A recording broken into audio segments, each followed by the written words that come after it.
مرضی یہ تو آپ کا معمول رہا ہے، لیکن آپ نے جو شعر سنایا اس سے لگتا ہے اس نعرے کی تائید ہو رہی ہے جس میں کہا گیا کہ میرا جسم میری مرضی. ایسا ہی تو نہیں ہے؟ نہیں ایسا نہیں ہے. جناب پیچیدہ صاحب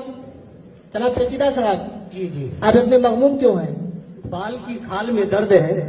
ایک ہفتہ پہلے چوٹ لگی تھی اور زخم ہے کہ دن بدن بڑھتا ہی جا رہا ہے. آپ نے اس میں کچھ لگایا نہیں؟ جی لگایا تھا فیس بک پر اسٹیٹس. تو علاج بھی کروا لیتے ہیں. سوچا تھا لیکن ریچارج ہی ختم ہو گیا. بکواس بند کیجیے.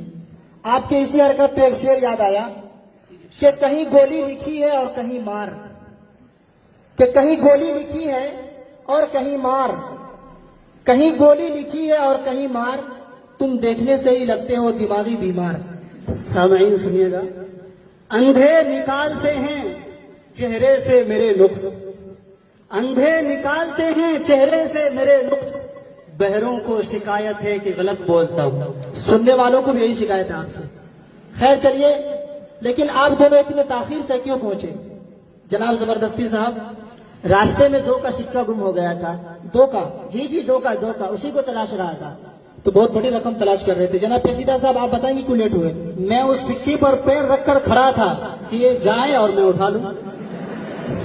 دونوں ایک ہی تھیلے کے چٹے بٹے ہیں. چلیے خیر. جناب میرے والد صاحب ہسپتال میں ہیں. آپ کے والد صاحب جی بیمار ہیں کیا؟ نہیں وہ ڈاکٹر ہے. بکواس بند کرو. جناب زبردستی صاحب آپ ایک سوال کا جواب بتائیے. جی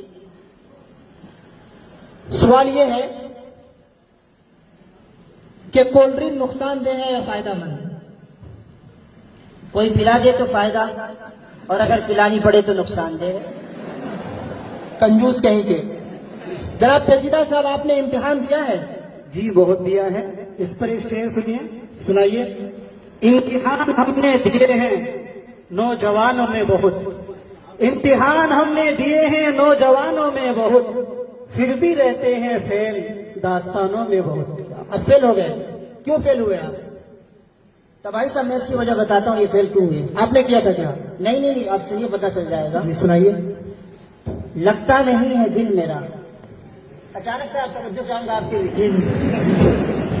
لگتا نہیں ہے دل میرا اب کسی سوال میں، لگتا نہیں ہے دل میرا اب کسی سوال میں، لگتا نہیں ہے دل میرا اب کسی سوال میں، کس کی بنی ہے یارو امتحان حال میں.